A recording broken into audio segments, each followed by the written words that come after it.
Jacob's Well is a tourist destination that brings visitors from miles around. At Jacob's Well, it comes as Stage 4 water restrictions continue in Wimberley.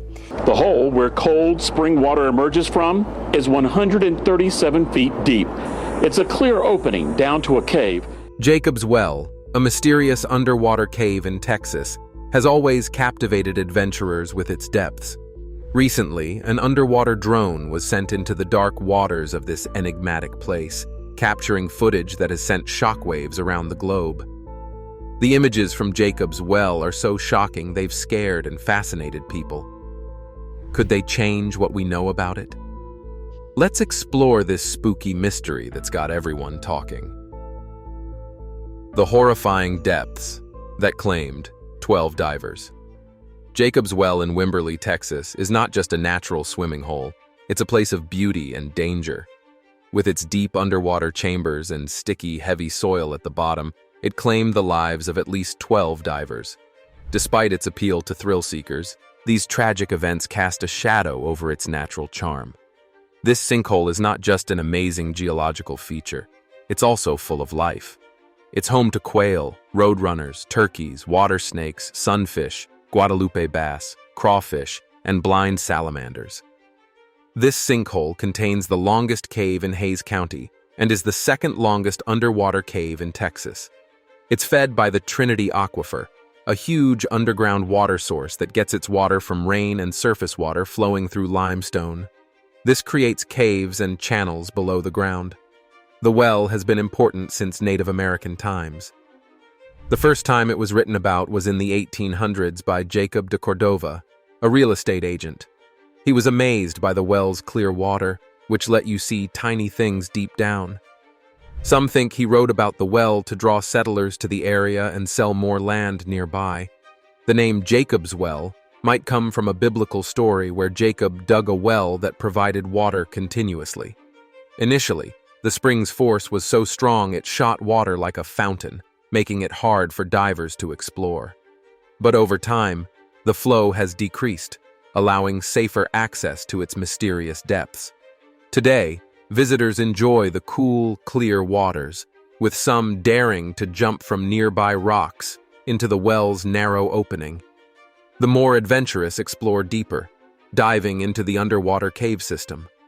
Only specialized, licensed, and trained divers can navigate this challenging environment, which can take up to 5 hours through narrow passageways. The story of Kent Maupin and Marc Brachier, two divers who tragically died in the cave, highlights the dangers within Jacob's Well. They ventured into the cave system, driven by a passion for exploration, not knowing the fate that awaited them. At the well's entrance, a 25-foot vertical shaft leads to a deceptive false bottom, visible from the surface. Over the years, many have dived to this point, enjoying the view of the sky through the water and perhaps snagging a fossil, before being pushed back to the surface by the powerful aquifer outflow, which expels about 6,600 gallons per hour.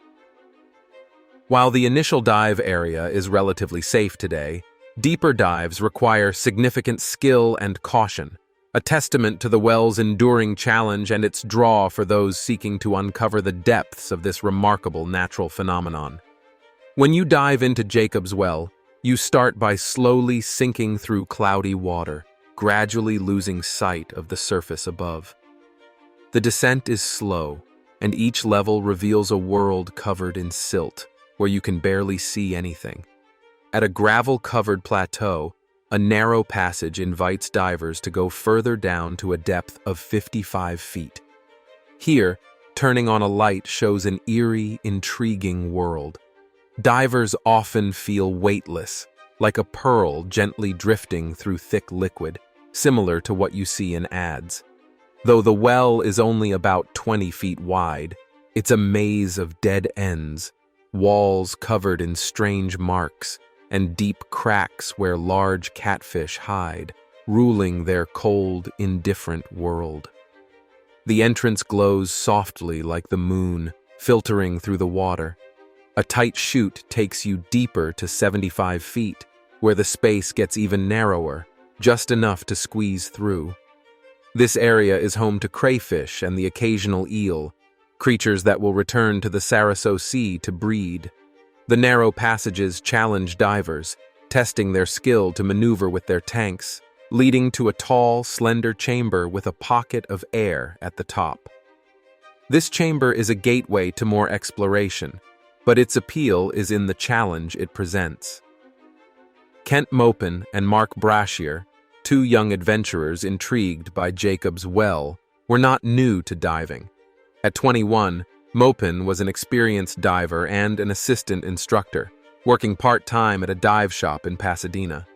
He was fascinated by the depths of the well and curious about what lay beyond the explored areas. Despite knowing the dangers, 4 divers had tragically died in this very section. His determination stayed strong. Mopin was joined by 20-year-old Mark Brashear, a fellow diving enthusiast and college student.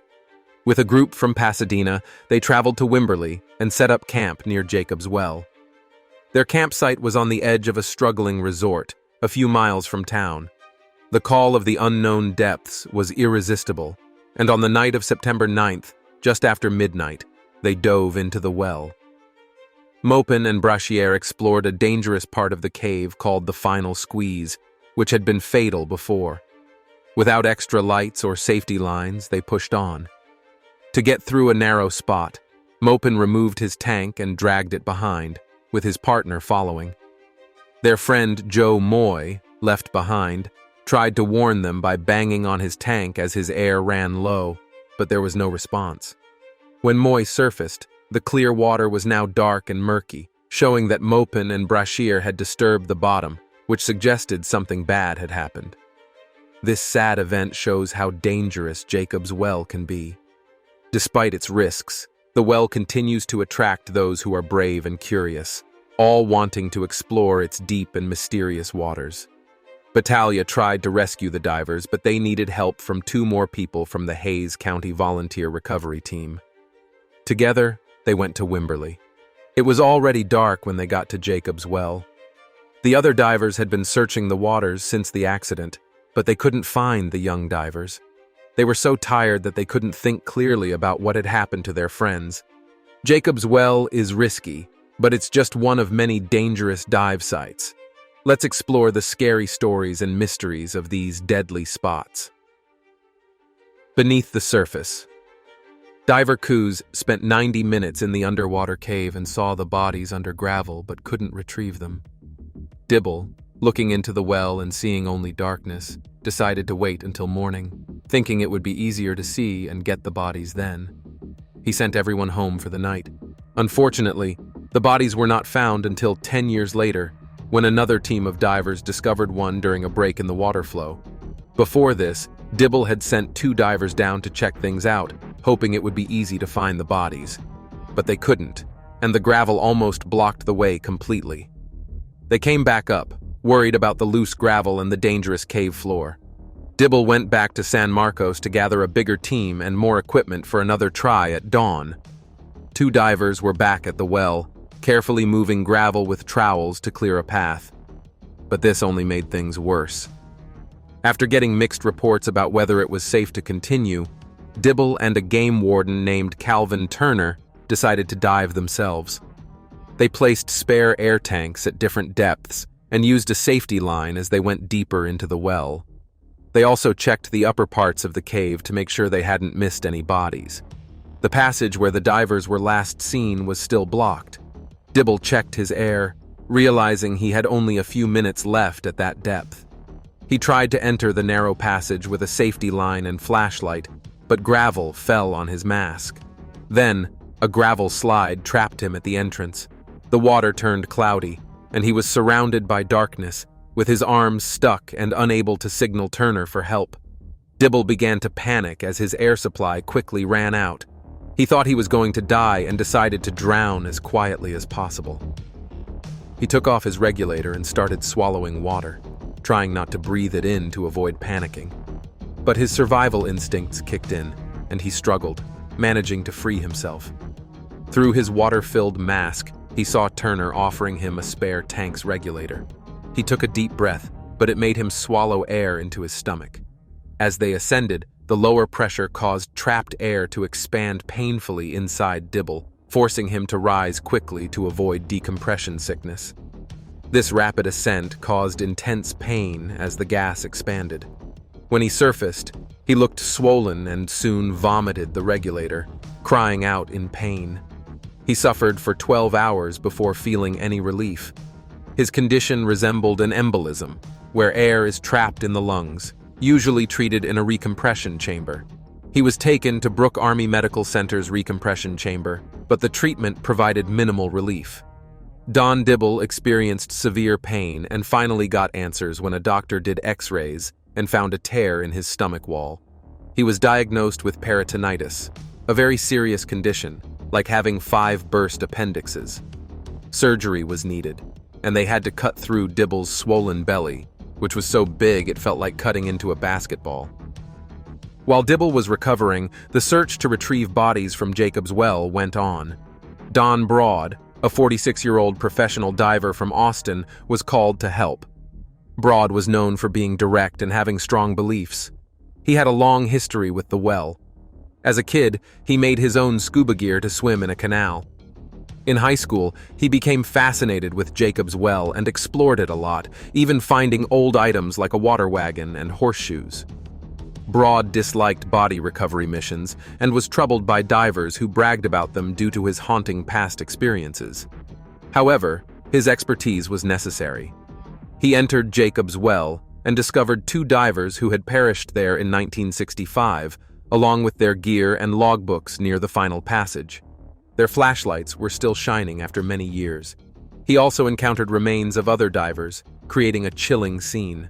Meanwhile, Dibble faced his own struggles. After leaving the hospital, he was $8,000 in debt without insurance, but he wasn't alone. Friends from the diving community helped him, organizing fundraisers and planning an underwater film festival to cover his medical bills. Cleared to dive after Christmas, Dibble's first job was to make Jacob's Well safer. He and a team brought in 80-pound bags of cement to block the dangerous last passageway. They took the bags down to the cave and built a concrete barrier with metal rods, leaving gaps for water to flow. Despite these efforts, thrill seekers still ignored the dangers. Dibble later found someone had removed the grate he installed over the cave entrance, leaving a note. This was just one of many times people ignored the risks at Jacob's Well, a place that had claimed the lives of skilled divers like Kent Mopin and Mark Brashear. Jacob's Well is known for its narrow and dangerous passageways. An article by Louis Bond described how tricky and deceptive it is to navigate this underwater maze. Even after securing the entrance with a strong grate, the well still attracted adventurers. In 2015, a young diver named Diego Adam almost had a fatal accident. During a free dive, he lost a flipper at 100 feet deep, but his diving skills and calmness helped him get to the surface just in time, barely escaping death.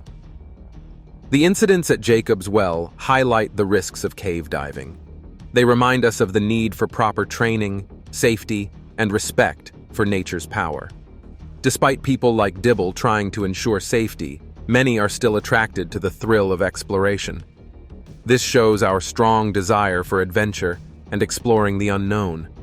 Yet, it also emphasizes the importance of being cautious, preparing well, and respecting nature's unpredictable forces. While Jacob's Well is risky, it's just one of many dangerous dive sites worldwide that attract daring divers. Diving into danger. Jacob's Well in Texas is a complex cave system that has claimed many lives. It's just one of many dangerous diving spots worldwide. Other dive sites also offer unique experiences but come with significant risks. For example, the Eagle's Nest sinkhole in Florida, often called the Mount Everest of diving, is extremely dangerous. It is over 300 feet deep with many passages and tight spaces that challenge even the best divers. Low visibility makes it easy for divers to get lost. Eagle's Nest is a deadly diving spot where many have died, including 55-year-old Charles Odom recently. Odom and 3 friends went there. One stayed back due to equipment issues. Odom and the others dived into a part called the ballroom.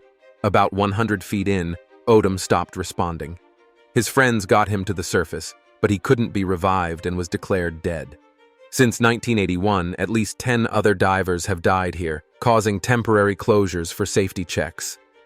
Another dangerous spot is the Temple of Doom in Tulum, Mexico. This cenote, a natural pit, is both beautiful and dangerous. The clear waters attract divers, but the extensive network of underwater caves is very risky. Divers can easily get lost or trapped. Despite these dangers, the Temple of Doom attracts divers worldwide. Local guides often take a relaxed approach to safety, even though the entrance to the tunnel system is marked with a skull and crossbones.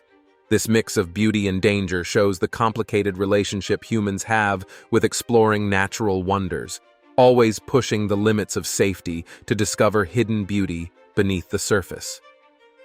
The Shaft Sinkhole in Mount Gambier, Australia, is another risky diving spot. Discovered in 1938 after a farmer's horse stumbled, the sinkhole quickly drew divers eager to explore its depths.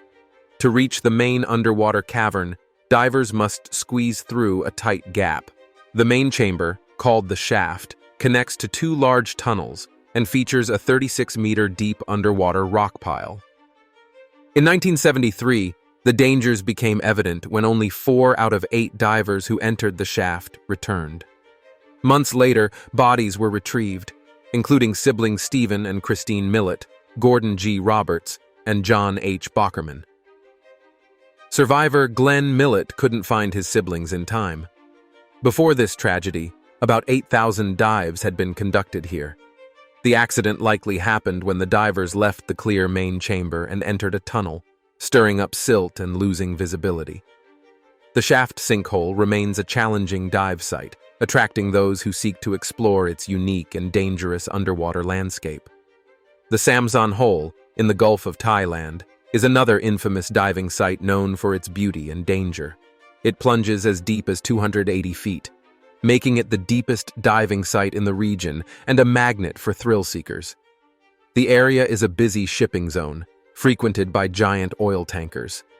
These vessels add risk to the diving experience as divers must navigate around them, requiring precise timing for a safe dive. Strong currents around the hole make diving even more hazardous, changing rapidly and potentially sweeping divers into danger. Adding to the risks, the Samson Hole is home to aggressive barracudas. These creatures could quickly attack divers in the murky waters, where visibility is nearly zero, making it hard to spot them.